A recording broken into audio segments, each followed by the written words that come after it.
কাতার ও পাকিস্তানের মধ্যস্থতায় হওয়া সমঝোতা স্মারক ভেঙে যাওয়ার পর এবার সরাসরি আমেরিকার বিরুদ্ধে পূর্ণমাত্রার যুদ্ধের হুঁশিয়ারি দিলেন ইরানের সর্বোচ্চ নেতা মোজতবা খামেনি।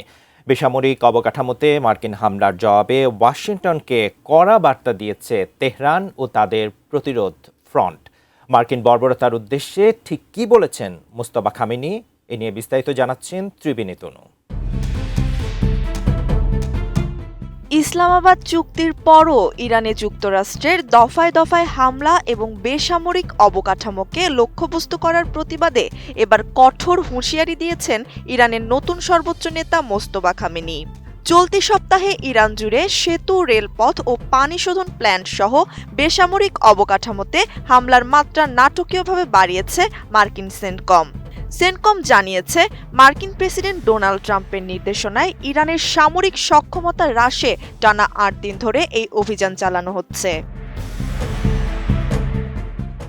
উন্নত মানের কাঁচামাল আরআইএল অ্যাঙ্গেল এন্ড চ্যানেল, এখন কাঠের দিন শেষ, আরআইএল এর বাংলাদেশ।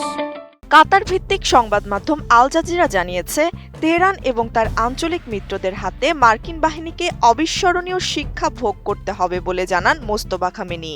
একই সঙ্গে দুই দেশের মধ্যকার সমঝোতা স্মারক বা এমওইউ বারবার লঙ্ঘনের জন্য সরাসরি ওয়াশিংটনকে অভিযুক্ত করেছে তেহরান। এমনকি মার্কিন ইসরায়েলি আগ্রাসনে ইরানের মিনাবের একটি স্কুলে হামলায় শতাধিক শিশুর মৃত্যু হয়েছে, যা দেশটির শীর্ষ নেতৃত্ব তাদের অস্তিত্বের লড়াই হিসেবে দেখছে। 18 জুলাই ইরানের রাষ্ট্রীয় টেলিভিশনে মোজতবা খামেনির একটি লিখিত বিবৃতি পাঠানো হয়। সেখানে বলা হয়, গত মাসের সমঝোতা স্মারক লঙ্ঘন করা হয়েছে। তাতে প্রমাণিত হয় মার্কিন প্রেসিডেন্ট ডোনাল্ড ট্রাম্পের স্বাক্ষর সম্পূর্ণ মূল্যহীন ও অকার্যকর। চাপ, আধিপত্যবাদ ও বর্বরতা আমেরিকান আদর্শের অবিচ্ছেদ্য অংশ।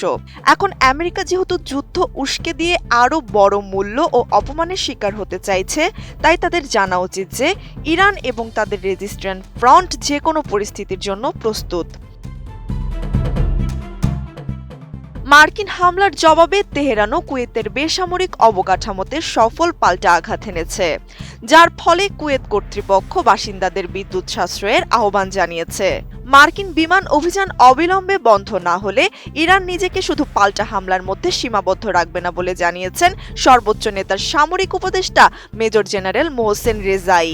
সেক্ষেত্রে মধ্যপ্রাচ্যের উপসাগরীয় অঞ্চলের কোনো রাজনৈতিক সীমান্তই সুরক্ষিত থাকবে না বলে হুঁশিয়ারি দেন তিনি।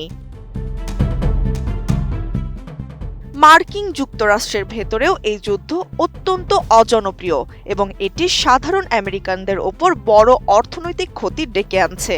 তবে উদ্ভূত পরিস্থিতিতে ইরানের সমর্থনে ইয়েমেনের হুথিরা লোহিত সাগরের প্রবেশদ্বার বাব আল মানদেব প্রণালী বন্ধ করে দিতে পারে বলে খবর পাওয়া যাচ্ছে। বিশ্লেষকদের মতে, তেমনটা হলে তা বৈশ্বিক জ্বালানি বাজারকে আরও অস্থির করে তুলবে এবং মুদ্রাস্ফীতি বাড়িয়ে ট্রাম্প প্রশাসনের উপর যুদ্ধ বন্ধের আন্তর্জাতিক চাপ সৃষ্টি করবে। ত্রিবেণী তনু, ATN নিউজ।